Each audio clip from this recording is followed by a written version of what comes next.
j'étais un peu perdu Ok. avant. J'ai eu une petite traversée du désert de un an et demi. Donc, s'il y en a à qui ça arrive, bah, ne désespérez pas. Il y a un temps pour le pain noir et un temps pour le pain blanc. Bon, bonjour David, Voilà. merci de me recevoir dans tes locaux. Bonjour. Alors que tu es président France de Binance, ça consiste en quoi ce rôle? Alors, c'est un travail d'animation d'équipe, hein. Au départ, il faut trouver une bonne équipe. Et ensuite, bien l'animer, bien faire en sorte qu'elle reste soudée, engager les bonnes personnes, Ouais. les mettre aux bons endroits et au bon moment. Et savoir déléguer tout ce qu'on avait commencé au début. Euh, Maintenant, c'est une belle aventure de 150 personnes, enfin 50 personnes chez Binance France et 150 personnes en France. Et donc toi tu l'as vu grandir cette entreprise-là.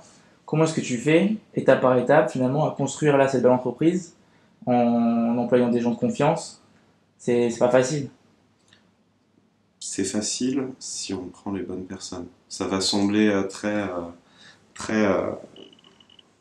Ouais, simple, très mais... simple, mais on en parlait juste avant cette interview où tu disais oui, c'est difficile de faire confiance. Ouais, C'est difficile de faire confiance si on prend des fonctions métiers. Si on prend des personnes où ultimement l'un des critères c'est est-ce que je lui fais confiance, et ben justement c'est très facile après. et tu as trouvé cette confiance-là. C'est alors moi en recrutement j'ai des règles assez basiques qui sont que normalement s'ils arrivent devant mon desk ils ont les bonnes compétences et Ouais, ça se teste assez vite les bonnes compétences. Ça se voit sur les parcours mais aussi sur la curiosité, sur l'envie d'apprendre et puis il y a aussi quelque chose qui se passe avec la blockchain, c'est que euh, on, on va chercher plus des instincts et les gens vont apprendre par-dessus. On apprend toujours en blockchain, moi le ok. premier sur les technos, etc. Et le deuxième niveau, et ça va être assez bête, et c'est une règle que je me suis toujours donnée en recrutement qui paraît très, je pense, anodine et très bête, mais c'est les gens que je prends, je me demande toujours si j'aurais envie de passer des vacances avec eux. Parce que si j'ai envie de passer mes vacances avec eux, en fait, ça veut dire que j'ai envie de passer mes jours avec eux.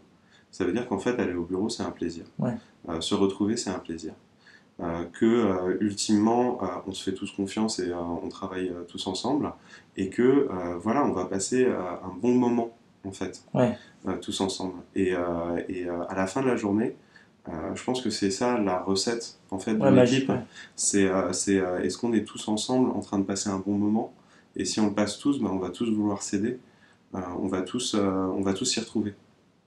Bah, maintenant, aujourd'hui, Binance, c'est 150 personnes aussi en France.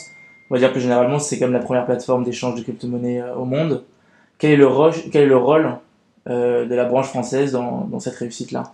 Alors bon, pour que Binance devienne leader dans le monde, elle n'a pas vraiment eu besoin de la branche française. La branche française n'existait pas à ce moment-là.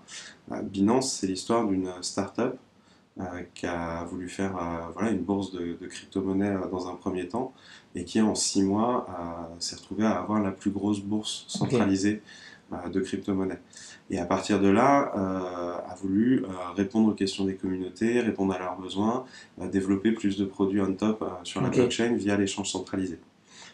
Ça passe par les programmes Earn, la Binance Card, le Launchpad, on en Ouais, on va reparlera. en parler, ouais. Mais voilà, donc c'est tout un écosystème qui s'est créé autour de la plateforme d'échange. Et ensuite, les équipes locales sont arrivées au bout d'un Ok, certain moment. Le but, il était simple, c'est que on arrivait à un niveau assez important globalement sur la plateforme. Excusez-moi, je vais me David. mettre en silencieux. Euh, Parce qu'on arrivait à un niveau aussi important, il fallait aussi qu'on arrive à un niveau kilométrique de livraison qui soit au plus Ouais, proche. du coup, ouais. Binance, ça a toujours marché avec les communautés, en écoutant ces communautés et en allant chercher les features que la communauté avait envie. Donc de la même façon, quand tu arrives à un certain niveau d'adoption, si tu veux aller plus loin, il faut se rapprocher. Ouais, Donc les équipes locales sont arrivées et l'équipe française s'est vite fait remarquer par sa capacité à être pragmatique dans les actions qu'elle faisait, à aller au résultat et à avoir de bons résultats ok. par rapport aux autres pays. Ça s'explique par plusieurs niveaux. Le premier, c'est que bah déjà l'équipe marchait bien. Ouais. Le travail qu'on a fait marchait très très bien et on a eu beaucoup de chance. Le deuxième niveau, c'est qu'on était très communauté. On Ok, passait beaucoup de temps sur Telegram à répondre aux utilisateurs. On a bien monté le programme Binance Angel avec plus de 20 membres ok, et des mecs qui sont toujours là. Et je les remercie et ouais, je leur passe le bonjour, surtout Sean.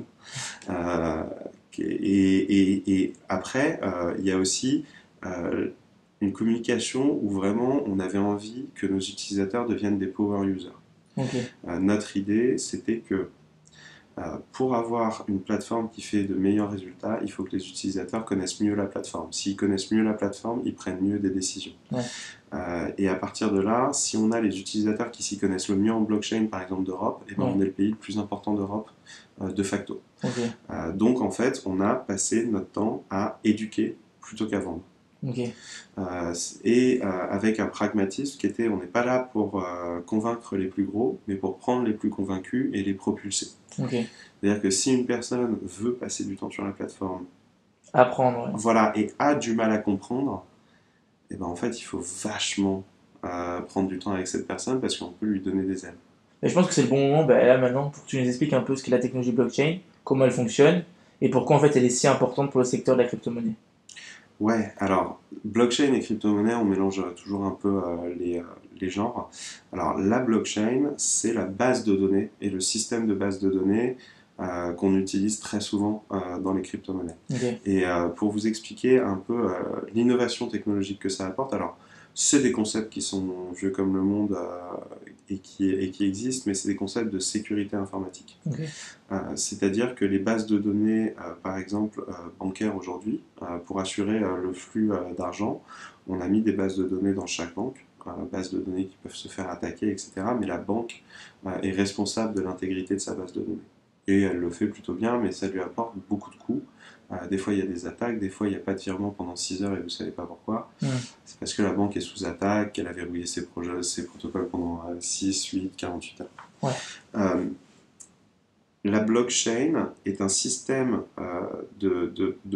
d'infrastructure de données qui permet en fait de ne pas mettre la base de données à un endroit, mais en fait de l'éclater partout et de créer X réplicas. Et ces réplicas doivent s'entendre ok, et vont se mettre à jour à chaque bloc. En fait, vont ajouter un bloc qu'elles vont valider entre elles et vont garder la base de données entre elles. Ça apporte un avantage qui est que au bout d'un certain nombre d'entités qui participent à la blockchain, bah, ça devient très très dur à attaquer parce que pour compromettre une base de données comme celle-là, vous devez attaquer plus de 51% de la base de données en simultané. Ça ok, demande une puissance de calcul qui est dure dès qu'on a une ouais, grosse population. Les 51% d'attaques sont des choses qui datent de 2018 hein, et qui sont quasi plus possibles sur des bases de données. Et donc ça permet en fait de complexifier justement les attaques. ok, ouais, C'est beaucoup plus dur d'attaquer une base blockchain que d'attaquer une base bancaire. Et la base bancaire, en fait, ça permet de faire circuler l'argent.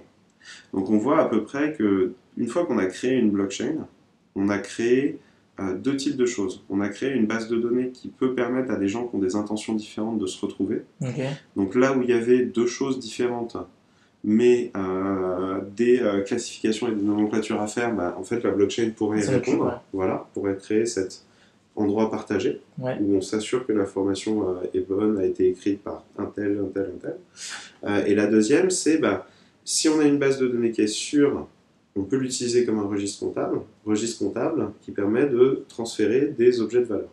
Et les objets de valeur, bah, ça pourrait être des monnaies. Et d'où ok. la naissance des crypto-monnaies. Et d'où la naissance de De l'alpha, Binance c'est aussi, une ouais.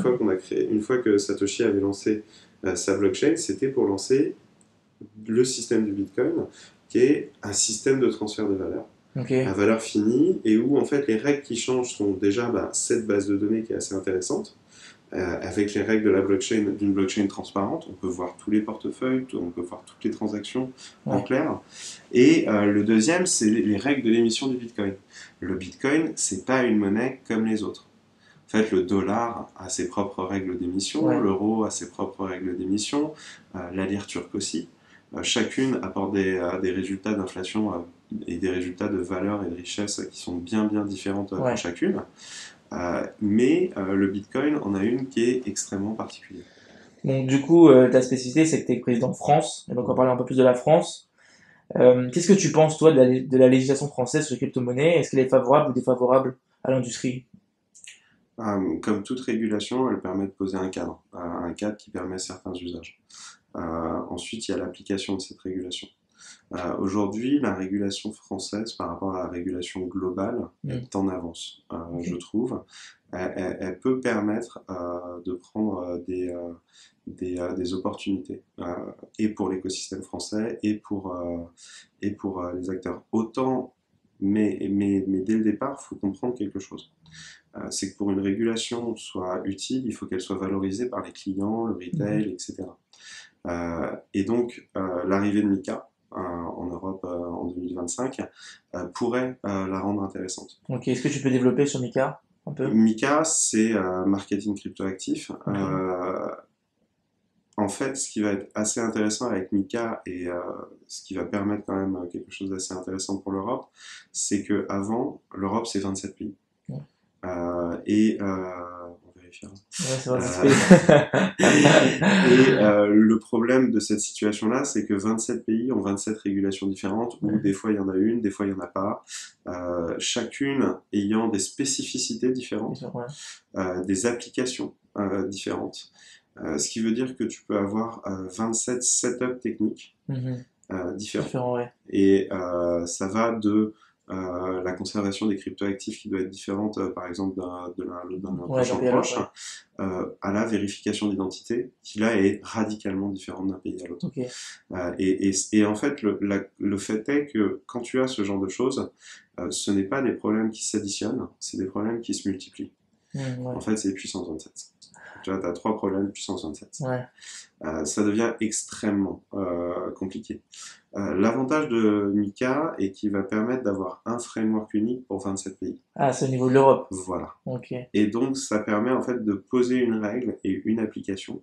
Ce qui fait aussi que des fois, on doit prendre des décisions assez compliquées en termes de business et en termes de est-ce qu'il est opportun de rentrer dans un pays et de adopter tout le Ouais. setup, euh, et que ça va rapporter assez d'argent sur le long terme, Ouais. etc. C'est pour ça que dans certains pays, on prend certaines décisions, soit de se désengager, soit de rentrer, Ouais. etc. Donc on attend Mika avec impatience parce que ça nous permet quand même d'avoir une structure qui est plus agile Ouais. pour aborder la régulation européenne en un bloc.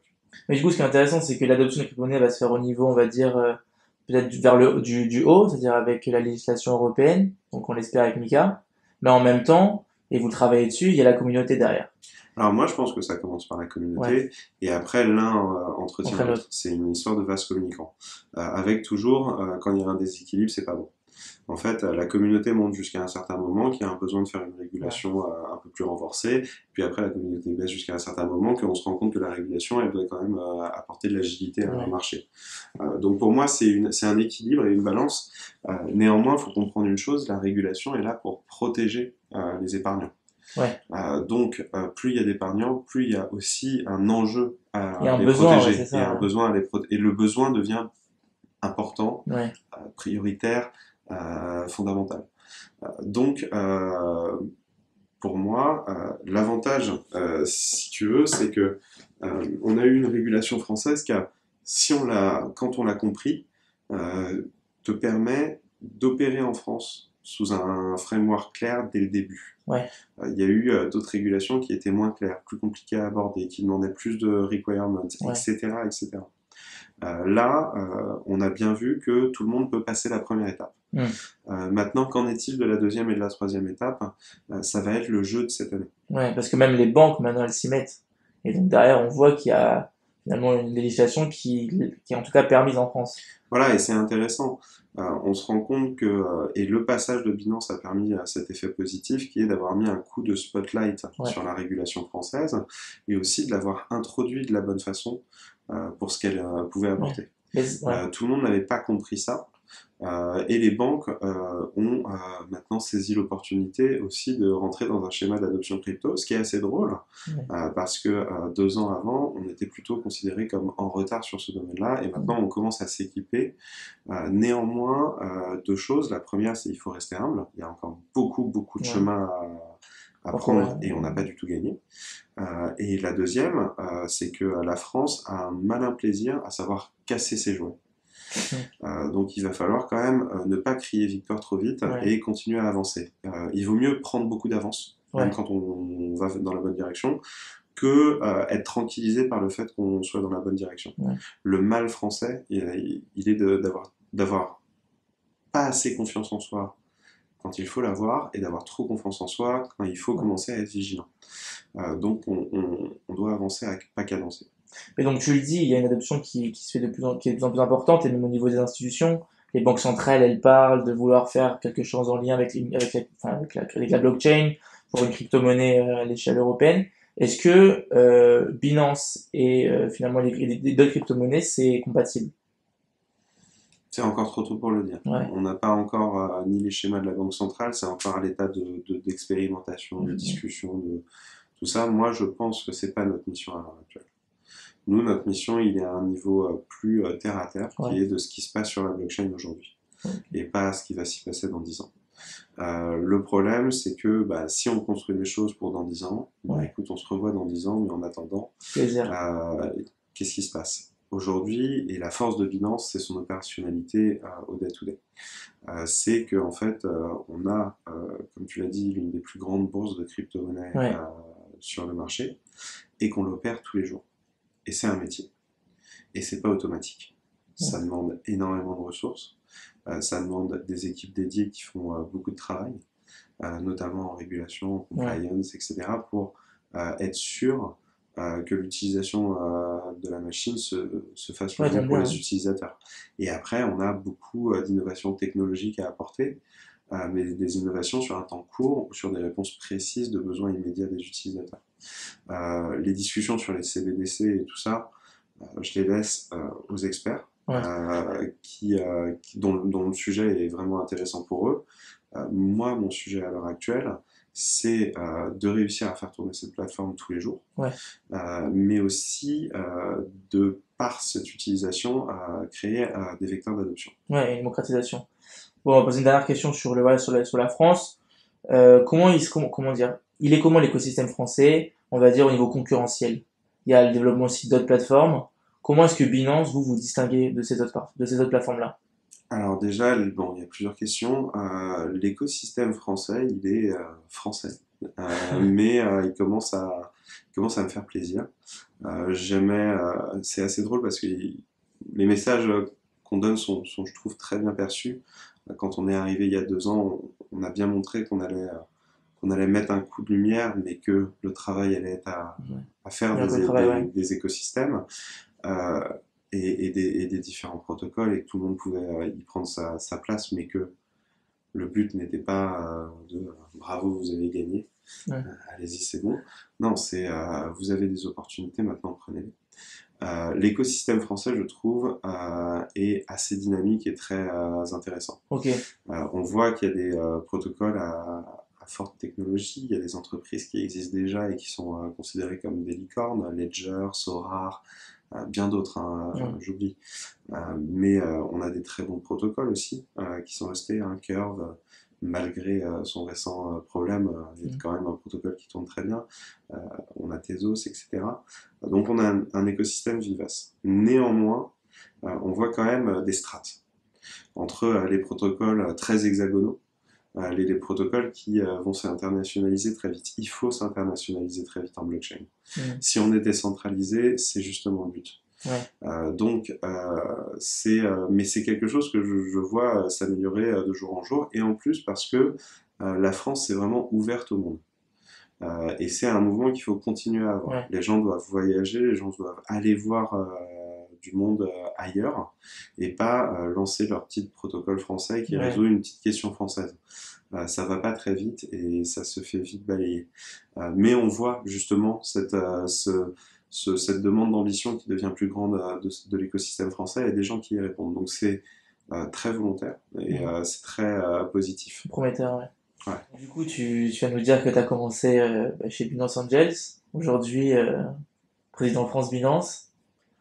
Euh, Peut-être avant d'arriver à ce beau rôle, est-ce que tu peux nous parler un peu de ton parcours?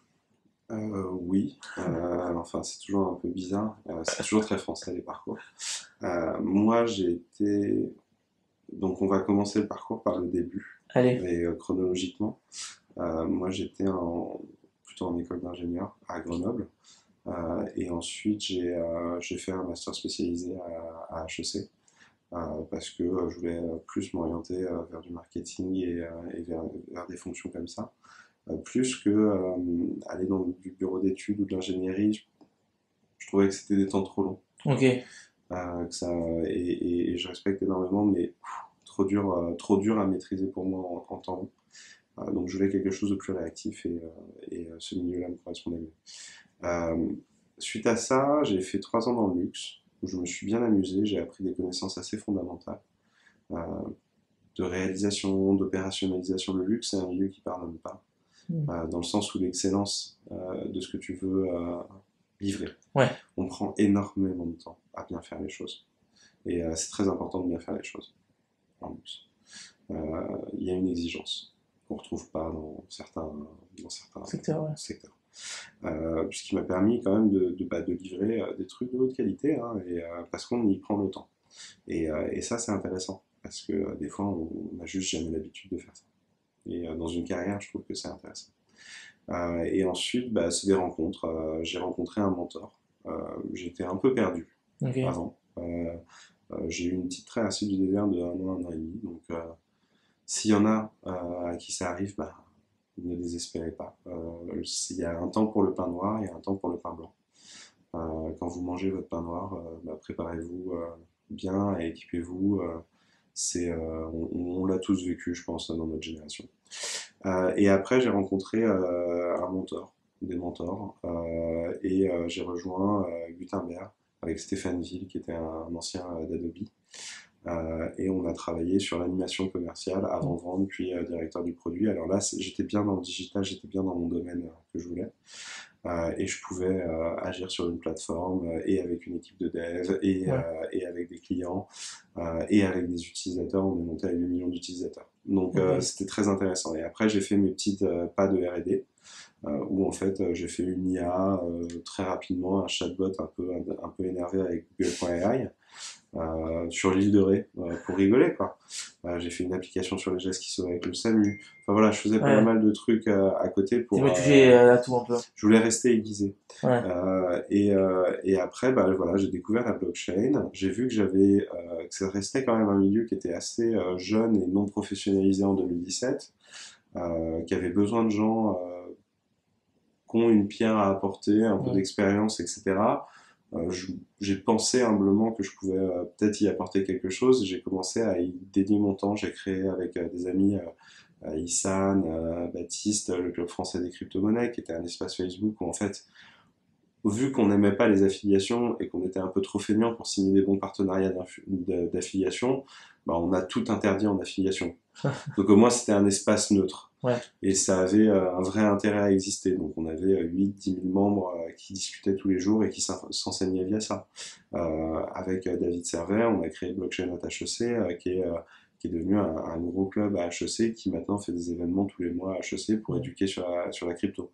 Voilà, essayer de faire plein de petites actions comme ça qui vont porter en fait. ouais. Mais derrière, toujours dans ce partage de connaissances aussi.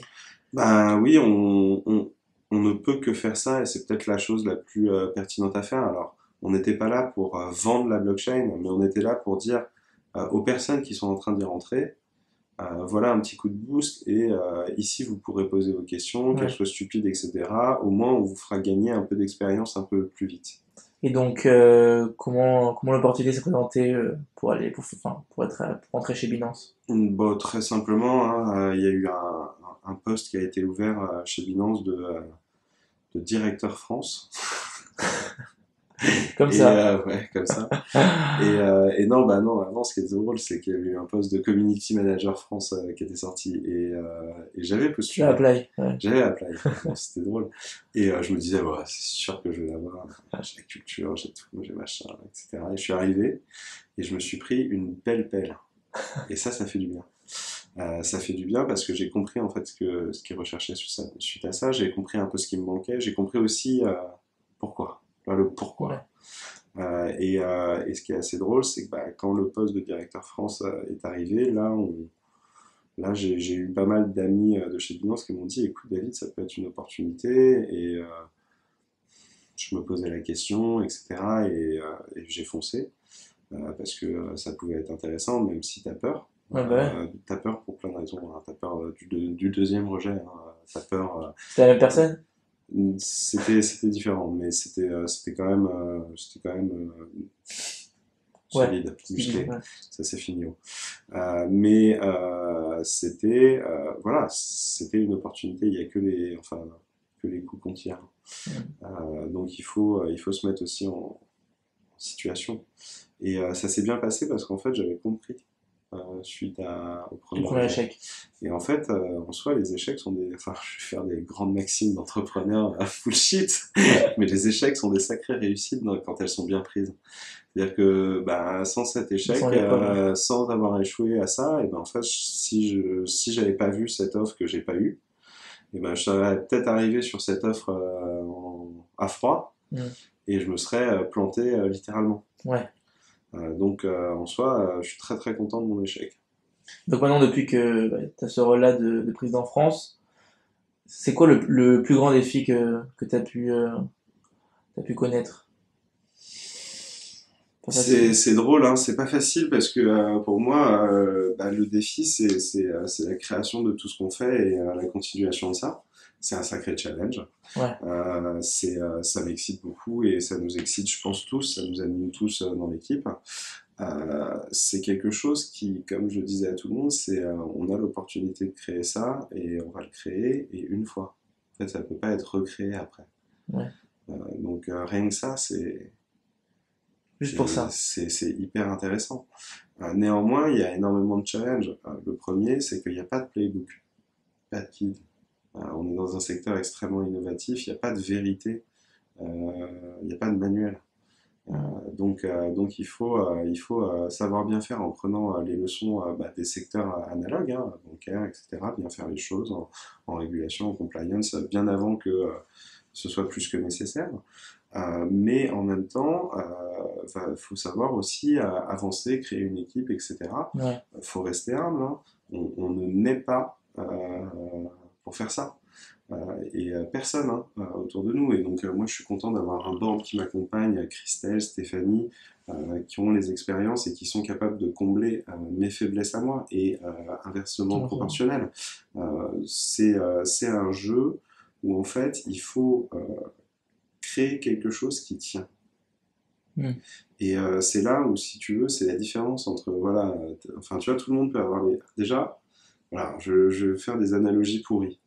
Mais c'est comme des boîtes de Lego que tu vas chercher toi-même. Donc déjà, il faut aller chercher les bonnes briques et après, il faut bien les assembler. Et après, il faut être sûr qu'elles ont la bonne cohérence, il faut bien les modifier, etc. Parce que c'est des objets qui sont, tu sais, en changement Ouais. perpétuel. Des contextes, des choses, et l'actualité de la blockchain et de l'actualité de Binance France est particulièrement agitée. Ouais. C'est comme un bateau que tu fais traverser l'Atlantique. Il y a des périodes de De grand calme. soleil, de bon vent, etc. Et puis des fois, il y a des périodes d'orage, il y a des périodes de mauvais vent, il y a des périodes de choses comme ça. C'est pas comment tu réussis chaque épreuve, c'est comment tu y survis aussi. Tu vois, Mm. il y a beaucoup de leçons et de choses à comprendre en fait d'une aventure, d'un voyage. C'en est à peu près la même chose, hein. Ouais. Donc maintenant, on va passer à la fois à questions. Donc c'est des questions qui ont été posées par des étudiants des grandes écoles et des professionnels qui sont très intéressés par le monde de la finance. Première question qu'on a eue, ça a été au sujet finalement des critiques qui associent les crypto-monnaies à des activités illicites. Mhm. Qu'est-ce que tu réponds à... Bon, on va pas à l'ignorance, il faut apporter des détails et des éléments. Chain Analysis, qui est le plus gros système de traquage vraiment de crypto-monnaie, considère qu'il y a à peu près 0,8% de la crypto qui transite, qui alimente des marchés noirs, du blanchiment d'argent. La réalité, elle doit être un peu plus élevée. Ok. Et parce que il y a ce qu'on analyse et après il y a ce qui est vrai. Mais en tout cas, ça reste 10 fois moins que dans un framework bancaire classique. Donc en soi, c'est aussi le but de la blockchain, la traçabilité des transactions et l'immuabilité de cette traçabilité, elle permet aussi de renforcer ce genre de système. Euh, les crypto-monnaies ont eu une émergence au départ très critiquée, Ouais, avec les premières années de 2010 à 2014, mais surtout parce que c'était un domaine qui était ignoré et pas régulé. Là, l'arrivée de la régulation et justement le premier pan de la régulation, il est sur l'anti-blanchiment, la lutte contre le terrorisme et la lutte contre ces utilisations-là. Et là-dessus, on voit que c'est très efficace. ok. C'est pour ça aussi que, si tu veux, quand il y a des hacks dans les crypto-monnaies, souvent les fonds sont restitués, on se retrouvés, même si c'est des dizaines, des années plus tard, à cause de cette humilité de data. Hmm. Donc, il serait bien, enfin, si tu veux, ça prouve quand même une sacrée méconnaissance de ce qu'est une crypto-monnaie que d'essayer de faire des transactions illicites avec, puisque à partir de là, c'est noir sur blanc et ça ne Ouais, disparaîtra plus. Et dans le futur, on ouais, verra. Et ça veut dire que toute utilisation d'aujourd'hui sera vue dans le futur ouais. aussi. Bon, tu le sais aussi, il y a beaucoup comment dire, de nouveaux investisseurs, hein, surtout étudiants, même, enfin pas surtout étudiants, mais étudiants qui investissent dans les crypto-monnaies. On a eu beaucoup de fois cette question.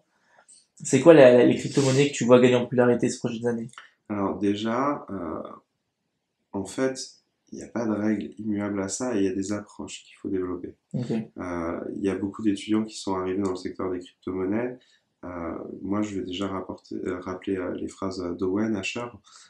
C'est que l'argent rapide existe, mais l'argent facile n'existe pas.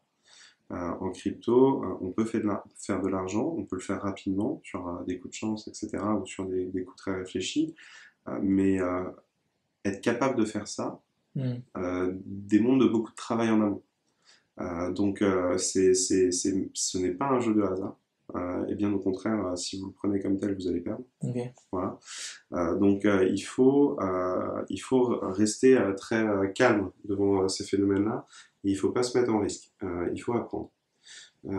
Ensuite, on peut commencer à prendre sa gestion de risque. Et ce qui est assez drôle, c'est que on se rend compte que quand on aborde la crypto-monnaie pour la première fois, on se rend compte qu'en fait, notre éducation sur la prise de risque et l'investissement, elle est très maigre. Moi, en tout cas, c'est ce que je me suis rendu compte Ok. personnellement. La crypto-monnaie m'a appris à être un meilleur investisseur, mais en prenant des leçons très dures. On comprend les choses souvent en faisant des erreurs. Ouais. Donc, déjà, moi, si j'ai un premier conseil, c'est vu que vous allez faire beaucoup d'erreurs, soyez-en conscients, donc mettez pas all-in sur quelque Ouais. chose avant d'avoir compris que vous allez faire des erreurs qui vont vous coûter. Autant justement expérimenter avec des choses qui sont mesurées. Ensuite, dans les crypto-monnaies qui sont intéressantes, qui ont de l'avenir, etc. Déjà, les références, hein.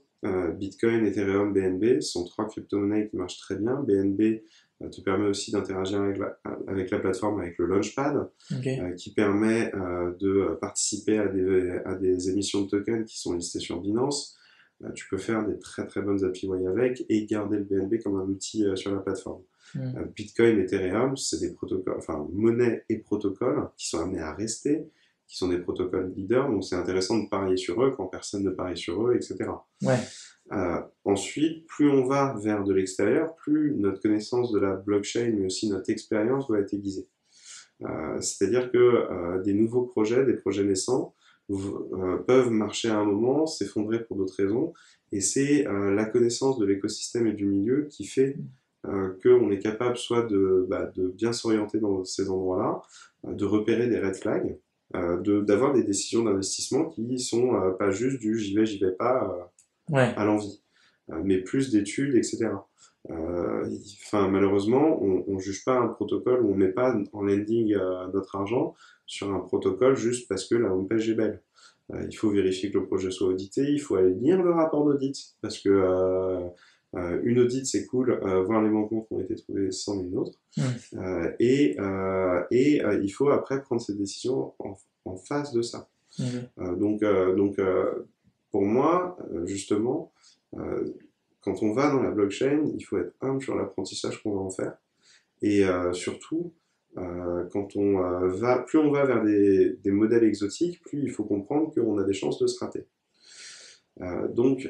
Minimiser son exposition quand on va vers des modèles exotiques, enfin, c'est comme les coups de poker. Ok. Gérer les différents investissements de différentes crypto-monnaies, c'est comme imaginer qu'on est en train de jouer une partie de poker à plusieurs coups et qu'à chaque fois qu'on met dans une crypto-monnaie, c'est comme quand on mettait dans une main de poker. Ok. Donc il y a des mains qui se jouent plutôt fortement et il y a des mains qui se jouent plutôt très faiblement pour essayer. Ouais. Ça doit te voir après. Voilà. Mais tout ne se joue pas à fond des ballons, sinon tu sors de la table aussi vite. Il y a une dernière question sur la crypto-monnaie qui est revenue. C'est des gens qui te demandent ton opinion sur l'idée d'une taxe sur les transactions crypto-monnaie. Qu'est-ce que tu en penses?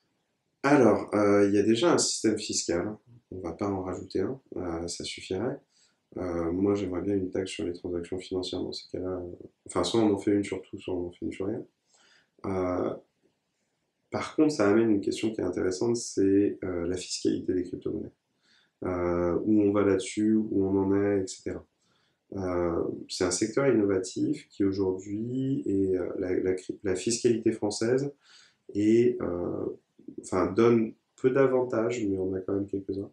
Euh, et pourrait être amené à évoluer. Ce serait quelque chose que moi j'attendrais vraiment et que je verrais comme un système, comme un push extrêmement fort Ok. du gouvernement et vers le développement de ce genre de technologie. Aujourd'hui, c'est taxé sur comme les capital gains, c'est-à-dire 30% sur la plus-value à la flat tax. Ok. C'est assez compliqué parce que c'est sur l'ensemble du portefeuille. Ça donne un avantage par rapport à d'autres systèmes comme les États-Unis où transaction par transaction, tu dois identifier pertes et profits et les déclarer à la fin de l'année, ce qui fait que quand tu es limite étudiant, il faut que tu aies un comptable. Là, au moins en France, c'est taxé quand il y a un retour en fiat. C'est-à-dire que tu peux faire 30 000 transactions. Si tu n'es pas rentré en fiat, tu n'as aucune déclaration à faire. Ok. Tu peux passer de 0 à 4 millions tant que tu n'as pas retiré. C'est bon pour toi.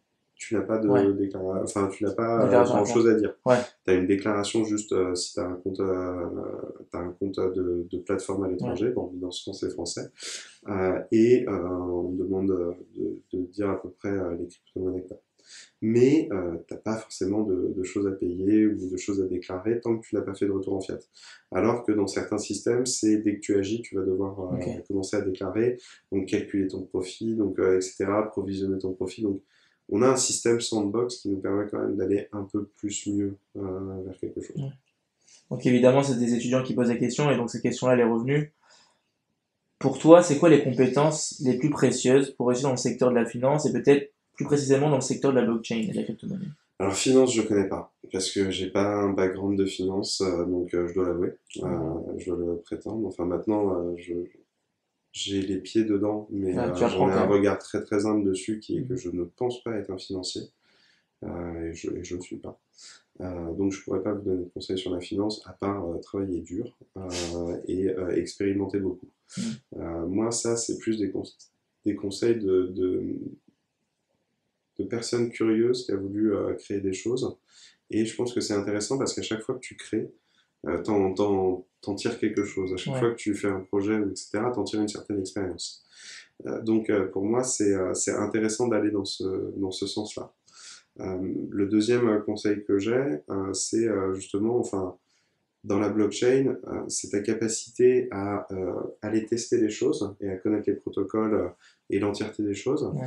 mais à aussi remettre en question ta connaissance. T'as pas de certitude. Faut être humble. Ce qui marche il y a 3 mois va peut-être pas marcher après. Les secteurs se remplissent Ouais. jusqu'à saturation et après meurent. Donc il faut savoir gérer ça. Tu expliques que il faut connaître, il faut apprendre, il faut rester humble. Comment est-ce Mm. qu'aujourd'hui un étudiant, il se forme? Comment est-ce qu'un étudiant, il apprend, il se tient au courant des tendances et du développement? Alors comme tout le monde, hein, en fait, faut juste avoir un portefeuille et faire des transactions. C'est drôle, mais en fait, moi, c'est souvent ce que je regarde sur l'expérience d'une personne, c'est que je regarde son portefeuille et je regarde le nombre de transactions qui ont été effectuées. Et il n'y a pas de mystère, hein. Quand tu as fait 15 transactions dans ta vie, tu connais pas Ouais. grand-chose. Et quand tu as été amené à faire plus d'une centaine, 200, 300 transactions, bah, ça veut dire que tu as fait beaucoup de choses en fait. Mm.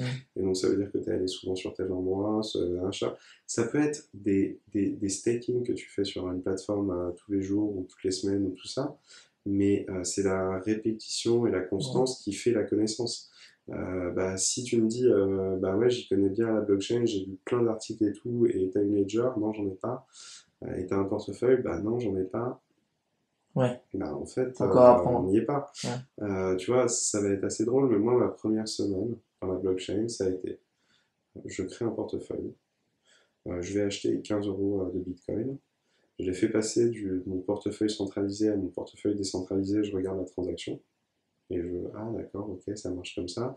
Je l'ai fait revenir, ok, ça marche, je vois que j'ai payé une certaine fee, je l'ai fait repartir, parce que j'aimerais bien me dire, bon bah maintenant, j'aimerais bien essayer de créer un token moi-même. Donc Ok. je prends un tuto, Ouais. et juste je le suis. Et à la fin, bah, j'ai créé un token qui vaut rien, qui n'aura pas de valeur, dont je suis le seul propriétaire, etc., que j'envoie à un autre portefeuille que j'ai créé, Ok. juste pour voir comment ça marche. Tu vois? Le plus important, c'est que tu apprends. Mais en fait, j'ai levé la tête et bah, j'en avais fait bien plus que pas mal de gens Ouais. qui te parlaient de comment il fallait participer à tel truc, faire Mm. telle chose. Non. Tu fais un premier site web. Et une fois que tu fais un premier site web, tu as donné le max de ce que tu pouvais. Puis une semaine après, tu reviens vers ton site web et puis tu te rends compte qu'il y a plein de défauts que tu n'avais pas vu Ouais. quand tu l'avais fait. Et donc, tu l'améliores un peu. Et une semaine après, bah, tu le réaméliores un peu. Puis à un moment, tu as une obsession, tu aimerais bien qu'il y ait ça qui soit fait et tu vas passer une semaine juste sur ce petit Ouais. détail. Et tu vois, à force de passes, Là, ton en site sera fait, bien. bah, il sera bien. Et c'est la fréquence des passes. Et Mm. c'est, tu vois, pas forcément se poser un gros challenge qui est fini dans 3 mois, mais avoir 50 challenges, tu vois, qui ont Ouais, été t'as faits dans les raison. 50 jours, bah, ça t'amène beaucoup plus loin qu'une grosse étape. Moi, c'est aussi assez important, c'est le matin quand tu te lèves, faut bien que tu comprennes ce que tu vas réussir à avoir fait le soir. Tu vois, si on est sur une demi-victoire, est-ce qu'il fallait pas faire quelque chose de plus simple? Tu vois. Mm. Ouais. Bon, on arrive à la fin de cette interview.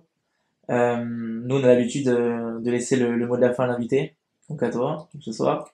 Est-ce que tu auras un dernier conseil, un livre à conseiller, quelque chose pour les auditeurs? Ouais, des livres, j'en ai. Bah déjà, lire des livres, c'est important. C'est important pour tout le monde et à toute étape. C'est-à-dire que souvent, moi, des fois, je me pose des questions sur certains domaines, etc. Et alors, le problème, c'est qu'on a des. Enfin, les réponses se trouvent sur Internet, mais des fois, elles sont très limitées. Les Mm. livres sont beaucoup plus approfondis, dans le sens où, des fois, sur Internet, on reste sur un modèle d'advertisement, Ok. où en fait, les gens veulent juste du trafic autour de leur page et pas forcément apporter les réponses à des questions. Donc souvent, bah, vous allez trouver du contenu, mais le contenu dans des livres est souvent très Mm. très bon et de meilleure qualité que juste des articles de blog. Ouais. Donc la source de vérité ultime, pour moi, C'est le elle livre. réside encore dans les livres, pour leur qualité et leur truc. Donc lisez des livres, hein. Lisez des livres, n'hésitez pas à revenir sur des livres. Moi, il y a deux livres, enfin il y a deux types de livres que j'aime bien. Il y a Power, moi qui m'a beaucoup aidé Ok. dans mon parcours professionnel et à avoir une culture stratégique, à comprendre qu'est-ce qui est important, qu'est-ce qui est moins, sur des parcours long-termistes. Il y a eu aussi et comment bien se comporter. Qu'est-ce Ouais. qui, qu'est-ce qui est la bonne action parce que t'as pas les réponses sur le futur. Et après, moi, j'ai une culture très SF, mais j'aime beaucoup parce qu'en fait, la SF, t'as déjà dit comment les IA allaient fonctionner, t'as déjà expliqué beaucoup de conséquences de ce qu'on est en train de vivre, etc. Il y a des mecs qui se sont cassés la tête dans les années 80, 70, 60 À penser le futur. en fait faire un roadmap. Alors, bonne ou mauvaise, hein, mais au moins ça t'ouvre l'esprit Ouais. et ça te mâche le travail. Dire que l'imagination est beaucoup plus forte que la rationalisation. Donc laissez l'imagination, Ouais. enfin voilà. Et c'est de la place à l'imagination En cas de avec. doute, laisse ton imagination courir. Ok. Et pour ça, il faut lire beaucoup de livres de science-fiction, il faut lire des histoires, faut s'entraîner à rêver. Rêver, c'est pas que la nuit.